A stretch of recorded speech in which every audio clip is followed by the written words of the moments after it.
June 7th, 1942. Flight deck, USS Enterprise, 180 miles northeast of Midway Atoll. The wind comes hard across the bow, whipping salt spray against Lieutenant Commander Eugene Lindsay's face as he stands beside his aircraft. Behind him, the TBF Avenger squats on the deck like a pregnant whale, all bulk and ungainly angles, its torpedo slung beneath the fuselage like an afterthought. Lindsay runs his hand along the fuselage. The metal is cold, slick with condensation from the pre-dawn air. The Avenger is new. So new that half the squadron has barely logged 20 hours in the damn thing. They transitioned from the old Devastators just weeks ago, and now they're about to take this lumbering beast into combat against the most experienced carrier pilots in the world. Around him, the deck crew swarms in organised chaos. Ordnancemen check the Mark 13 torpedo one last time. Plane handlers guide aircraft into position, and everywhere, on every face Lindsay can see in the grey dawn light, there's tension. They all know what happened to Torpedo Squadron 8 at Midway 2 days ago. 41 men, 15 Devastators, 1 survivor. The loudspeaker crackles. All pilots report to ready room. Repeat, all pilots to ready room. Lindsay takes one last look at his Avenger, then heads below. The ready room is cramped, lit by harsh fluorescent tubes that make everyone look pale and sick. Pilots fill the folding chairs, some barely old enough to shave, others like Lindsay already grey around the temples at 32. They wear flight suits and Mae Wests, plotting boards strapped to their thighs. Commander Wade McCluskey stands at the front beside a chart of the Solomon Islands. His face is drawn, eyes red from too many hours on the bridge. Behind him, someone has pinned reconnaissance photos to the corkboard, grainy images of Japanese carriers, cruisers, the anchorage at Rabaul. "Gentlemen," McCluskey begins, his voice cutting through the nervous chatter. "Intelligence confirms a Japanese carrier force moving south toward Guadalcanal. We've got at least 2 carriers, possibly Shikaku and Zuikaku, plus escorts. They're planning to reinforce their positions in the Solomons and cut our supply lines to Australia." He taps the chart. The Solomon chain stretches like a broken spine down the map. Enterprise and Yorktown will launch a coordinated strike at 0630. Dive bombers will go in first, suppress the CAP. Fighters will provide escort and deal with whatever Zeros get through. He pauses and his eyes find the Torpedo Squadron pilots. Torpedo Squadron 6 will make the primary attack run on the carriers. No one speaks. Everyone remembers Midway. McCluskey continues. "I know what you're thinking. I know the Avenger is new. I know she's slow. Cruises at 145 knots loaded, maybe 160 if you push her. The old Devastator was slower, sure, but not by much, and we all saw what happened to them." A pilot in the back, Ensign Albert Ernest, baby-faced and barely 20, raises his hand. "Sir, Japanese pilots have been calling our torpedo bombers easy meat. Their Zeros can run circles around us." "That's what they think," McCluskey says. His voice hardens. "And that's exactly why we're going to make this work." He pulls down a new diagram, a tactical formation chart with aircraft positions marked in neat rows and vectors.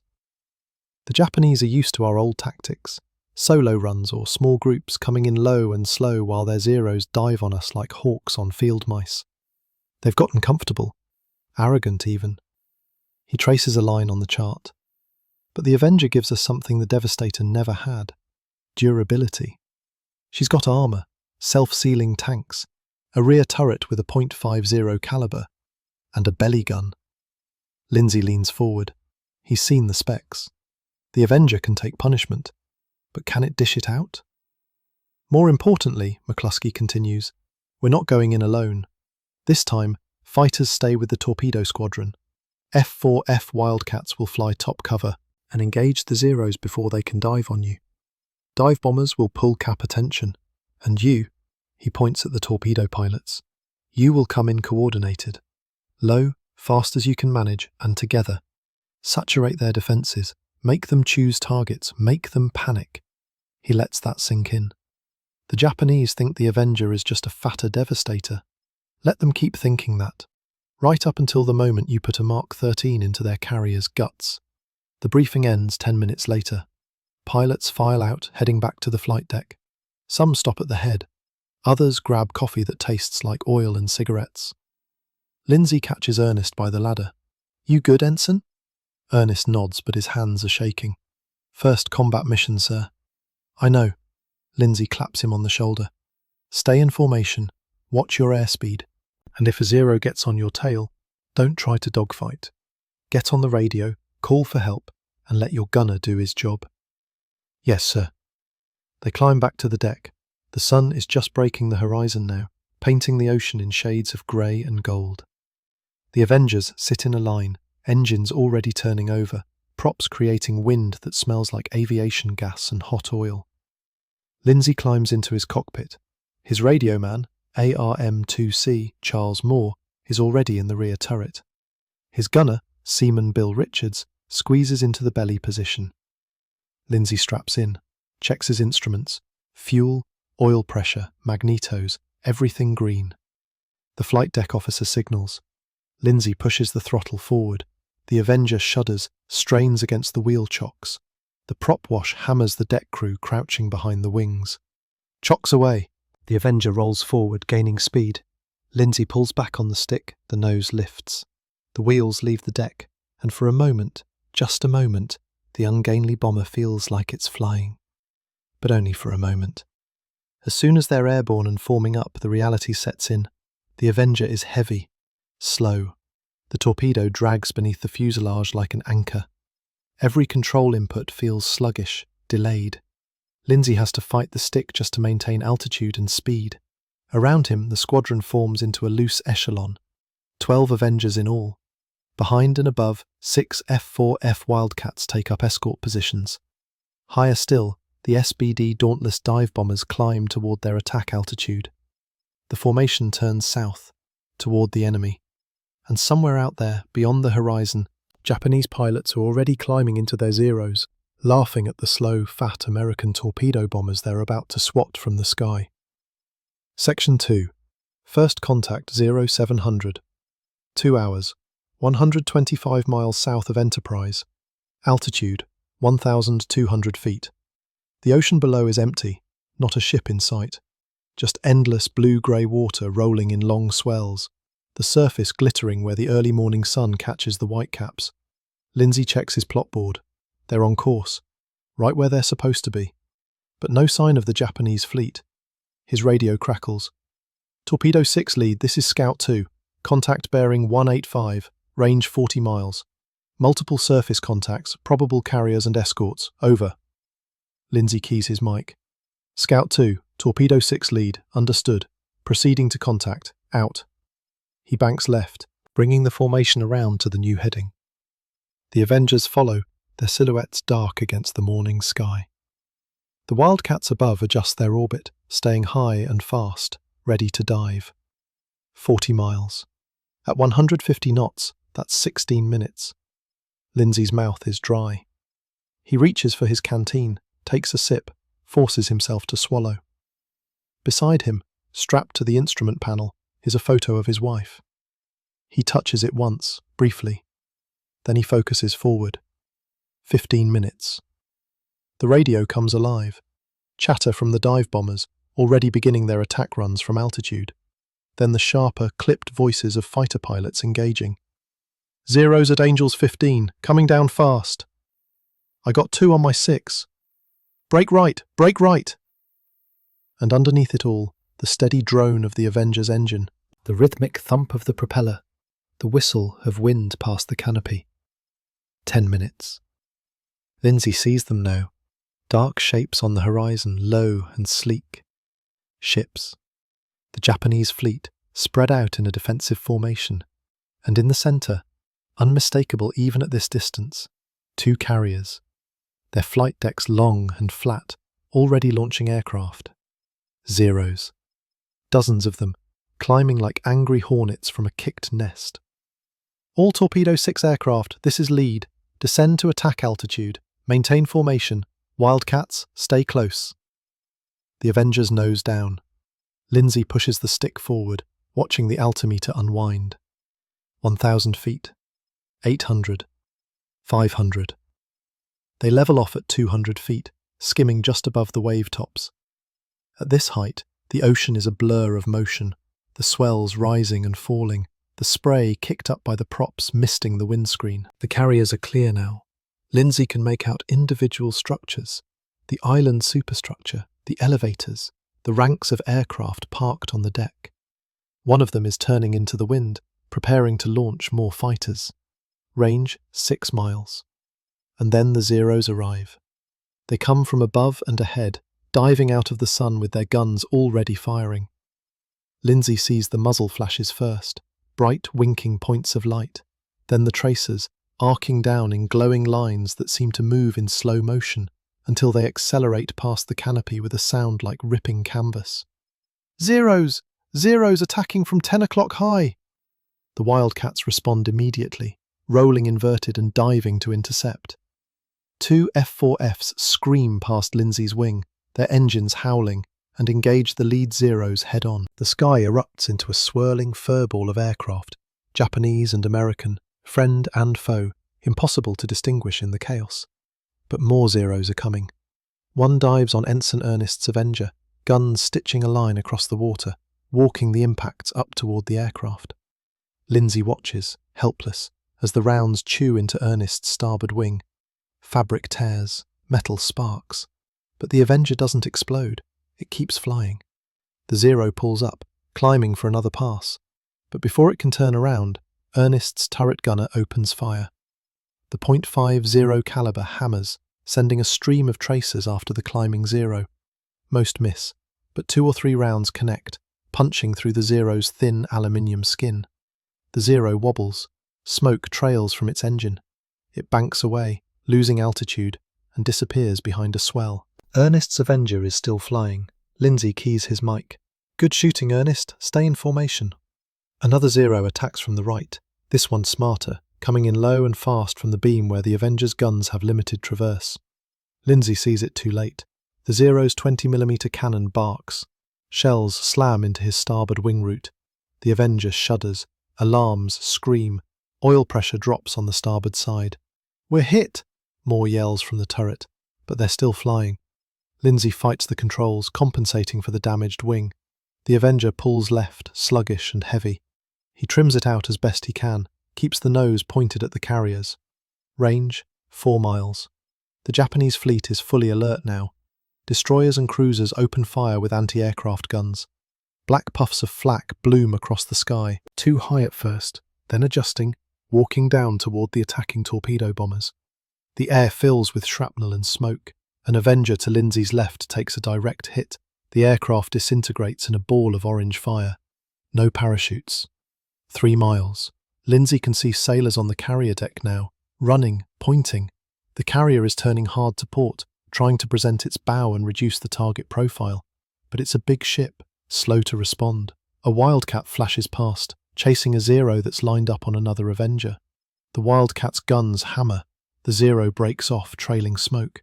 But 2 more Zeros are diving from altitude, and the Wildcats are outnumbered, fighting desperately to keep the torpedo bombers alive. 2 miles. Lindsay arms the torpedo. The release mechanism clicks into ready status. He adjusts his approach angle, watching the carriers turn, calculating lead and deflection in his head, the way they taught him at Pensacola a lifetime ago. The flak is intense now.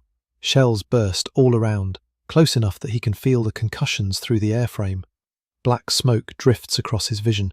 His windscreen is spattered with oil from his damaged engine. 1 mile. Steady, Lindsay mutters to himself. Steady.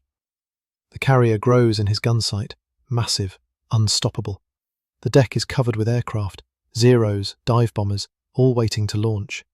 Fuel lines snake across the deck. Ordnance carts sit near the elevators. One good hit, Lindsay thinks. Just one. The Avenger bores in, straight and level now, committed to the attack run. No evasion, no jinking, just the terrible, suicidal straightness of a torpedo approach.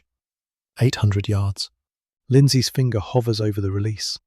A Zero appears on his left, matching speed, its pilot's face visible through the canopy. Young, determined, arm raised to give a salute, even as his guns begin to fire. 600 yards. Lindsay releases the torpedo. The Avenger lurches upward as the 2,000-pound weapon drops away.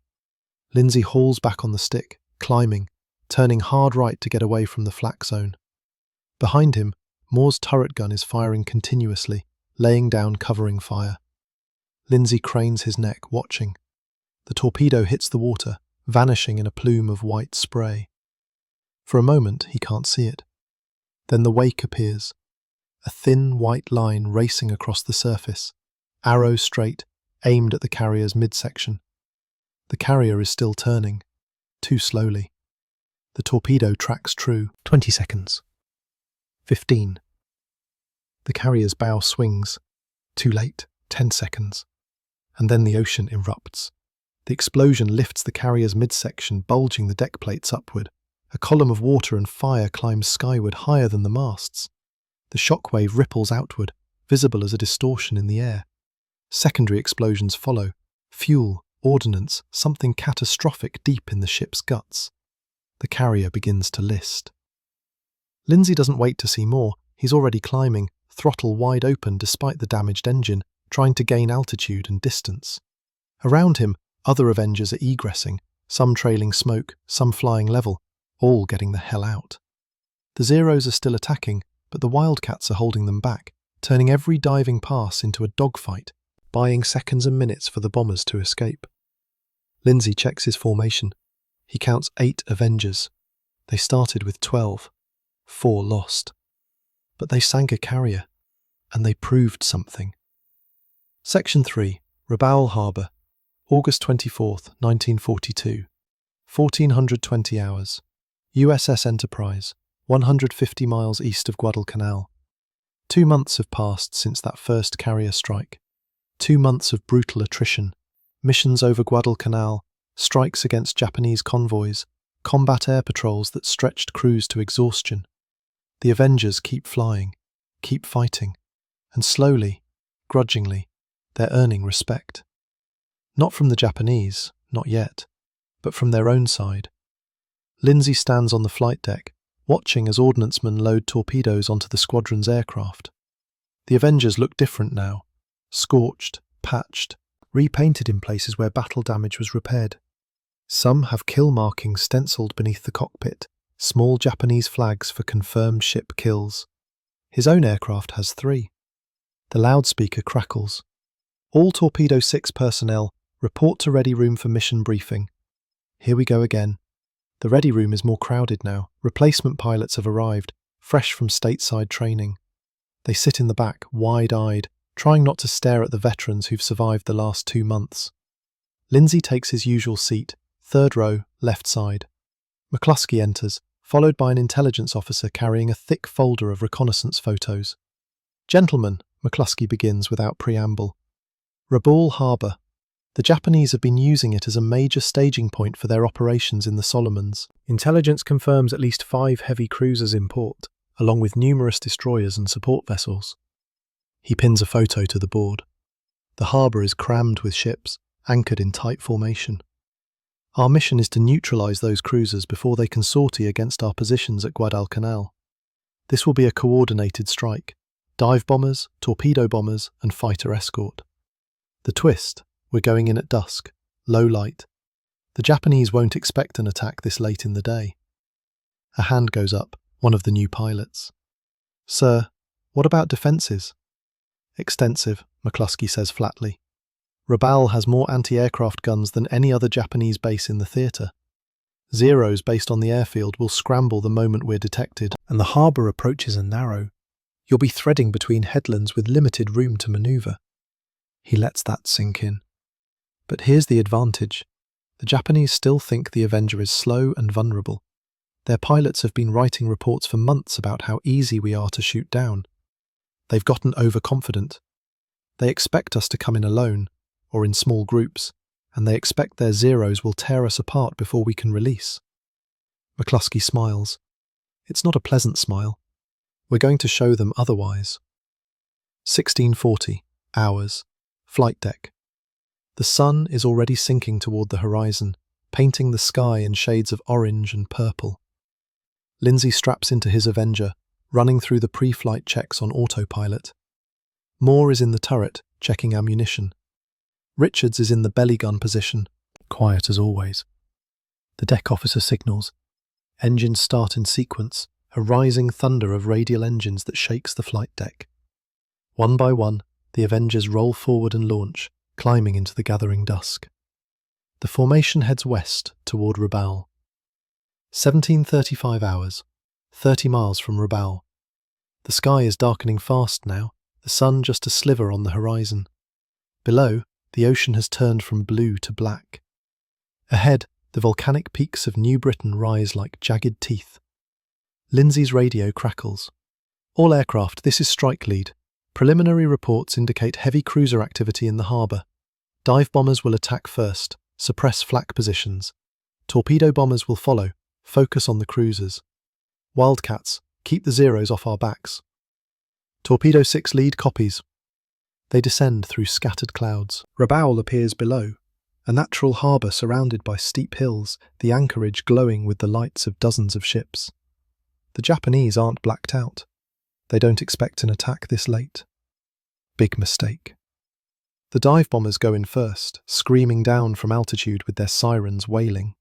Explosions blossom across the harbour, bombs hitting fuel depots, ammunition stores, gun emplacements. Fires spring up, casting flickering light across the water. Then it's the Avengers' turn. Lindsay leads the squadron down, dropping to 150 feet above the water. They roar between the headlands, so low that the hills rise on either side, funneling them toward the harbour mouth. Flak opens up immediately. Tracers arc across the water, crisscrossing in deadly patterns. Shells burst overhead, shrapnel raining down. An Avenger to Lindsay's right takes a hit, its engine exploding in flame, but the pilot keeps it flying long enough to release his torpedo before the aircraft cartwheels into the water. Zeros scramble from the airfield, climbing desperately to intercept, but the Wildcats are ready, diving on them before they can reach altitude. Dogfights erupt across the darkening sky. Lindsay focuses on his target, a Mogami-class heavy cruiser, anchored near the centre of the harbour.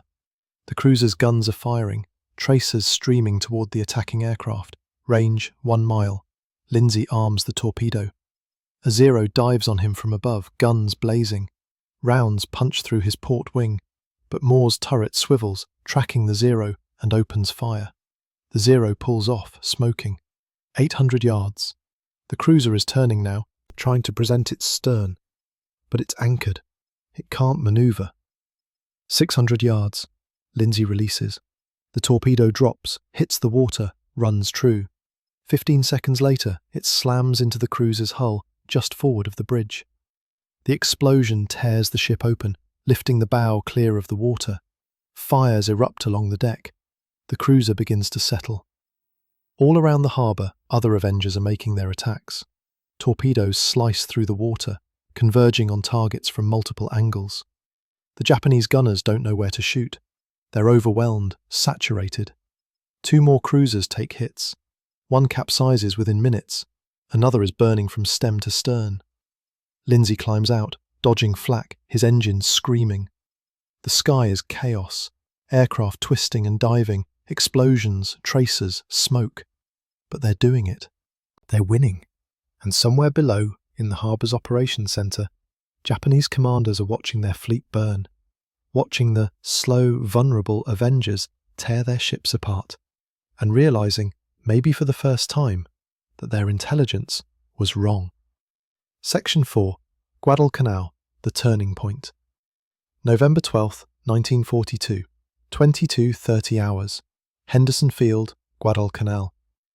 Rain hammers the steel mat runway, turning the taxiways into rivers of mud. Lindsay sits in his Avenger at the end of the runway, engine idling, waiting for the signal to launch. Night missions are the worst, taking off in darkness, navigating by dead reckoning and prayer, finding targets you can barely see, then trying to land back on a carrier that's just a black rectangle on a black ocean. But intelligence says a Japanese convoy is approaching, troop transports escorted by battleships, trying to reinforce their positions on Guadalcanal under cover of darkness. If those transports land, the Marines holding Henderson Field will be overrun. The mission is simple: sink the transports, stop the reinforcements, or die trying. The tower radio crackles. Torpedo 6, you are cleared for takeoff. Weather at target area, scattered clouds, wind from the northeast at 15 knots. Enemy fleet last reported bearing 320, range 60 miles. Good luck. Lindsay pushes the throttle forward. The Avenger lurches down the runway, struggling through the mud, the torpedo dragging like dead weight beneath the fuselage. The end of the runway rushes toward him. He pulls back. The Avenger lifts, wallowing, bare clearing the trees at the far end. They climb into the storm. 15 hours. 45 miles northwest of Guadalcanal. The clouds are thick, visibility near zero. Rain sheets across the windscreen. Lindsay flies by instruments, trusting the compass and altimeter, keeping the Avenger level despite the turbulence that tosses the aircraft like a toy. Moore's voice crackles over the intercom. "Skipper, I got a radar contact, bearing 335, range 20 miles, multiple surface contacts." Radar? That's new. The Avengers started getting ASB radar sets installed last month. Primitive, temperamental, but functional.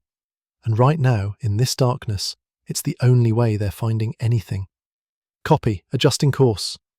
Lindsay banks left, following the radar contact. The squadron follows, invisible in the darkness, maintaining formation by radio in sheer faith. 15 miles. The rain eases slightly. Visibility improves from impossible to merely terrible. And then Lindsay sees them. Ships. Massive shapes silhouetted against the faint glow of the horizon. Battleships, at least 2, maybe more. And behind them, the low, blocky shapes of troop transports. But something's different. There are no Zeros. The Japanese fighters can't fly in this weather. They're grounded, or they never launched. For the first time in months, the Avengers are attacking without having to fight through a fighter screen. Lindsay keys his mic. "All Torpedo 6 aircraft, target the transports. Battleships are secondary. We stop the reinforcements first." The Avengers descend, dropping to attack altitude. The sea below is rough, whitecaps visible even in the darkness. Lindsay lines up on the lead transport, a big ship, probably carrying 1,000 troops or more. The transport's anti-aircraft guns open fire. Tracers arch across the water, glowing red and orange. Shells burst overhead. But it's not as intense as Rabaul, not as coordinated. 1 mile. Lindsay steadies the aircraft. The transport grows in his gun sight. 800 yards. He releases the torpedo. The Avenger climbs, turning away. Behind him, other Avengers are making their runs, torpedoes dropping one after another, splashing into the rough seas and running toward the convoy. Explosions begin to bloom. One transport takes a hit amidships, another is struck near the stern, a third torpedo runs under a destroyer, too deep, but the fourth finds a battleship's hull, the explosion massive enough to light up the entire convoy for a brief, terrible moment. The Japanese formation disintegrates into chaos. Ships turn frantically, trying to evade. Destroyers lay smoke, but the Avengers keep coming, wave after wave, coordinated and relentless. By midnight, 3 transports are sinking. A 4th is dead in the water, burning. The battleships are withdrawing, unwilling to risk further damage. The reinforcements never reach Guadalcanal, and in the ready room of USS Enterprise, when the surviving Avengers return and report their kills, someone breaks out a bottle of whiskey they've been saving. Because tonight, for the first time, the Japanese didn't laugh, they ran. Section 5. The Tokyo Analysis. December 3rd, 1942. Imperial Japanese Navy Headquarters, Tokyo. Commander Minoru Genda sits in a windowless briefing room, reviewing combat reports from the Solomon Islands campaign. Around him, other naval aviation officers study similar documents, after-action reports, pilot debriefs, intelligence summaries. The picture they paint is disturbing. Genda flips through the pages. He was one of the architects of the Pearl Harbor attack, one of the Navy's brightest tactical minds. He understands carrier operations better than almost anyone alive, and what he's reading doesn't make sense. American torpedo bomber losses have been catastrophic. That much is true. In the early months of the war, especially at Midway, entire squadrons were annihilated. The TBD Devastator proved to be exactly as vulnerable as Japanese pilots reported. Slow, poorly armoured, easy to kill. But then the reports change. Starting in June, a new aircraft appears in American service, the TBF Avenger. Initial combat reports describe it as only marginally better than the Devastator, slightly faster, slightly tougher, but still fundamentally a target. Yet American torpedo attack effectiveness has increased dramatically. Gender cross-references the data. At Midway, American torpedo squadrons achieved 0 hits for 41 aircraft lost. But at the Eastern Solomons, 3 carrier hits for 12 aircraft lost. At Rabaul, 5 cruiser kills for 8 aircraft lost. At Guadalcanal, 4 transport and 1 battleship kills for 6 aircraft lost. The loss rates are still high, but the kill rates have skyrocketed. Why? Gender pulls up pilot debriefs. He reads carefully, looking for patterns. The American aircraft absorbed multiple hits but continued attacking. Rear turret fire was more effective than anticipated. Lieutenant Sakai's Zero was damaged during attack run. American fighters remained with torpedo bombers instead of engaging in separate dogfights. Torpedo bombers attacked in coordinated waves from multiple angles simultaneously. Gender sets down the papers and rubs his eyes. He's been awake for 18 hours, surviving on tea and cigarettes. A knock at the door. Captain Toshikazu Ome enters, carrying more reports. Gender, you need to see this. Ome spreads reconnaissance photos across the table. American factory complexes, shipyards, aircraft production facilities. Our intelligence estimates have been updated, Ome says quietly. American production of the TBF Avenger is significantly higher than we calculated. General Motors' Eastern Aircraft Division is producing approximately 100 aircraft per month. Grumman's facility adds another 50. Gender does the math in his head. 150 Avengers per month, 1,800 per year. Japan's entire naval air force doesn't have 1,800 torpedo bombers total. There's more, Ome continues. The Americans are also improving their tactics. They've stopped sending torpedo bombers in alone. They coordinate with fighters and dive bombers. They use radar to find targets at night and in bad weather. And they're training their pilots differently. Less emphasis on individual skill, more on formation discipline and coordinated attacks. Gender stares at the photos. Factory buildings stretching across acres, assembly lines, warehouses filled with aircraft. We mocked them, Gender says quietly. Our pilots called the Avenger slow, fat, easy prey. It is slow, Ome says. Our Zeros are faster, more maneuverable. In a one-on-one engagement, a Zero will win every time. But they're not fighting one-on-one anymore. Gender taps the reports. They're fighting smart, using their aircraft's strengths, durability, firepower, coordination, and minimizing their weaknesses. And even when we shoot them down, they just build more. He picks up another photo. An American carrier with dozens of Avengers parked on the deck, more visible in staging areas around the airfield. How many carriers do the Americans have now? Ome checks his notes. Confirmed. Enterprise, Saratoga, and 4 new Essex-class carriers under construction. Estimated completion, mid-1943. And they're building escort carriers even faster. Gender does more math. 6 fleet carriers by next year, each carrying 30 to 40 Avengers, 240 torpedo bombers minimum, plus land-based squadrons, plus reserves. And all of them coordinated, radar-equipped, protected by fighters, attacking in waves that his Zeros can't stop. We need to recommend tactical changes, Gender says. Our pilots need to focus on the bombers, not dogfighting with their fighters. We need better anti-aircraft defenses on our ships. And we need our own torpedo bombers to operate more like theirs. Coordinated, concentrated, overwhelming. Ome nods slowly. I'll draft the recommendations. But Gender, even if we implement everything you're suggesting, the production numbers... He doesn't finish the sentence. He doesn't need to.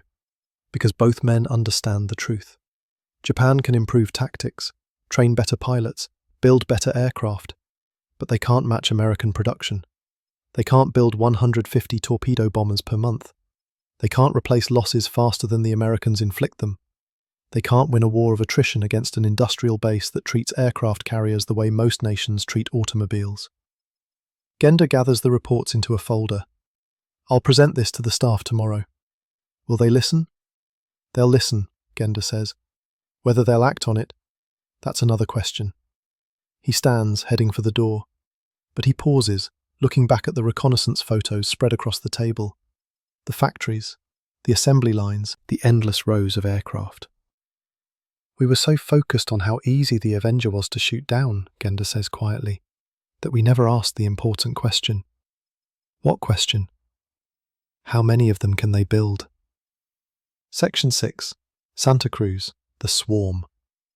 October 26, 1943, 08:15 hours. USS Enterprise, 200 miles northeast of Santa Cruz Islands. 1 year has passed since those early desperate battles. 1 year of grinding attrition, losses on both sides, lessons learned in blood. The Avengers are veterans now. The crews know their aircraft inside and out, and more importantly, they know how to fight. Lindsay stands on the flight deck for what will be his last mission. He's been promoted to squadron commander. After this strike, he's rotating stateside to train new pilots. Part of him is relieved. Part of him feels guilty for leaving. The mission brief was simple. Japanese carrier force detected. Multiple carriers, heavy escort. This is the chance to break their back. Enterprise is launching everything. Lindsay climbs into his Avenger. Moore and Richards are already in position. The ritual is familiar now. Start the engine, check instruments, wait for the signal. Around him, 18 Avengers are preparing to launch. 18. A year ago, squadrons were lucky to have 12. The deck officer signals. One by one, the Avengers roll forward and launch. The formation climbs to 8,000 feet, then levels off. Ahead and above, 20 F6F Hellcats take up escort positions. The new fighter is faster, tougher than the old Wildcat. The Japanese Zeros no longer have a performance advantage. That's new too. The radio crackles. Strike group, this is Big E actual. Enemy force bears 270, range 80 miles. Multiple carriers confirmed. You are cleared to engage. Give 'em hell. Copy Enterprise, on our way. 80 miles at 180 knots, 26 minutes. Lindsay uses the time to study the tactical plot. The Japanese formation is standard. Carriers in the centre, cruisers and destroyers in concentric rings for anti-aircraft protection. Combat air patrol overhead. They've learned from their losses too, but so have the Americans. All Torpedo 6 aircraft, this is lead. We're going to hit them from 3 directions simultaneously. 1st Division attacks from the north, 2nd Division from the east, 3rd Division from the south. Hellcats will suppress the CAP. Timing is critical. We all need to be on target within 30 seconds of each other. Make them split their defences. Make them panic. Acknowledgements come back over the radio. 20 miles out, the formation splits. Lindsay leads the northern group, 6 Avengers in a tight echelon. They descend to 1,000 feet, then drop lower, skimming above the wave tops. The Japanese fleet appears ahead, 3 carriers all launching aircraft, Zeros climbing desperately to meet the attack. But the Hellcats are already there. The F6Fs dive on the Zeros with guns blazing. Dogfights erupt across the sky. But this time, the Americans have numbers. This time, they have better aircraft. The Zeros are outnumbered and outmatched, and the Avengers keep coming. Lindsay's division approaches from the north. He can see the other divisions converging from the east and south, all arriving at almost the same moment. The Japanese gunners don't know where to shoot. They split their fire, trying to cover multiple threats, but they can't concentrate on any single one. The carriers are turning, trying to evade, but there are torpedoes coming from 3 directions. No matter where they turn, they're exposed. 1 mile. Flak bursts around Lindsay's Avenger. Shrapnel pings off the armour. A shell explodes directly ahead, the concussion lifting the nose. Lindsay fights the controls, keeps the aircraft level. 800 yards. He sees sailors on the carrier deck, running. A Zero trying to land waves off desperately as the carrier turns beneath it. 600 yards. Lindsay releases the torpedo. All around him, other Avengers are releasing too. 18 torpedoes, all in the water at once, converging on 3 carriers from multiple angles. The carriers try to evade, but there are too many torpedoes. The lead carrier takes 2 hits almost simultaneously, one forward, one amidships. The explosions tear the ship apart. The flight deck buckles, aircraft slide into the sea. The second carrier takes 1 hit, then another. It begins to list heavily. The third carrier turns hard, evading 2 torpedoes, but a third catches it in the stern, jamming the rudder. The ship goes into a turn it can't stop, circling helplessly as fires spread across the deck. Lindsay climbs out, looking back. All 3 carriers are burning, and around them, in the water, Japanese sailors are abandoning ship. The Avengers reform, heading back toward Enterprise. They've lost 4 aircraft, but they sank 3 carriers. 4 years ago, at Pearl Harbor, Japanese torpedo bombers achieved perfect surprise and near-perfect execution. Today, American torpedo bombers matched them, and the Japanese never saw it coming. Section 7. The Interview. March 15, 1946. Pensacola Naval Air Station, Florida. The war is over. Japan surrendered 5 months ago. Commander Eugene Lindsay, now a staff instructor at Pensacola, sits in a small office being interviewed by a Navy historian for the official record. The historian, a young lieutenant with thick glasses, flips through his notes. Commander, in your assessment, when did the Japanese Navy lose control of the Pacific Air War? Lindsay considers the question. Most people would say Midway, and Midway was important. We broke their carrier force, stopped their advance. But I think the real turning point came later, at Guadalcanal, at Santa Cruz, when we proved that American torpedo bombers could not only survive, but win. The Japanese initially dismissed the TBF Avenger as little better than the TBD Devastator. Why did their assessment prove so wrong? Because they were focused on the wrong things, Lindsay says. They looked at top speed and maneuverability. By those metrics, the Avenger was mediocre. But we weren't trying to dogfight Zeros. We were trying to sink ships, and for that mission, the Avenger was perfect. It could take damage and keep flying. It had the range to find targets deep in enemy territory. It carried a heavy torpedo, and most importantly, it worked as part of a coordinated system. The historian scribbles notes. A system?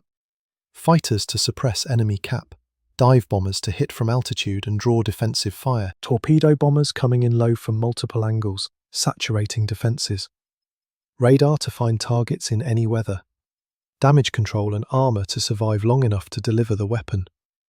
The Japanese pilots were right. A single Avenger in a one-on-one fight with a Zero was dead meat. But we never fought that way. When did you realize the Japanese had fundamentally misunderstood the threat? Lindsay smiles, remembering. Santa Cruz. We attacked 3 carriers simultaneously from 3 directions. Their gunners didn't know where to shoot. Their Zeros couldn't engage all of us. And when it was over, all 3 carriers were sinking. That's when I knew. Not because we had a better aircraft, but because we had a better system. And because we could afford to lose 4 Avengers in exchange for 3 carriers and still come out ahead. The historian looks up. Because of production? Exactly. We lost aircraft, we lost pilots, but back home factories were churning out replacements faster than the Japanese could sink them. By 1944, we had so many Avengers that we were parking them in reserve fields, running out of places to put them all. Meanwhile, the Japanese were down to their last few carriers and running out of trained pilots. Do you think the Japanese ever fully understood what they were up against? Lindsay is quiet for a moment. Some of them did. Yamamoto knew. He warned them before the war started that they'd wake a sleeping giant. And there were other smart officers who saw the writing on the wall. But by the time they realized how badly they'd underestimated American industrial capacity and tactical adaptation, it was too late. The factories were already running, the pilots were already trained, and the Avengers were already sinking their fleet. The historian closes his notebook. One last question, Commander. If you could go back to June 1942, to your first mission in the Avenger, knowing what you know now, what would you tell yourself? Lindsay doesn't hesitate. Trust the aircraft, trust the system, and never, ever underestimate what an easy target can do when it's backed by 100 factories and 1,000 angry pilots who refuse to quit. Section 8. Epilogue. The numbers. The official US Navy records, declassified in 1952, tell the story in stark numerical terms. TBF/TBM Avenger production. 9,839 aircraft between 1942 and 1945. Japanese torpedo bomber production, all types, approximately 2,400 aircraft during the same period. American Avenger losses in combat, 1,284 aircraft. Japanese ship losses attributed to Avenger torpedo attacks, 379 vessels, including 6 fleet carriers, 11 escort carriers, 24 cruisers, 47 destroyers, and 291 transports and support vessels. By the end of the war, the Japanese Navy had effectively ceased to exist as a fighting force. American carriers operated with impunity in Japanese home waters, and the TBF Avenger, the aircraft Japanese pilots once mocked as slow and vulnerable, had become the most effective anti-shipping weapon in the Pacific theatre. The lesson was simple. Speed and agility matter in a dogfight, but in war, production matters more. And when you combine mass production with smart tactics, durable equipment, and pilots who learn from every mission, even a slow, fat torpedo bomber becomes unstoppable. The Japanese learned that lesson. They just learned it too late.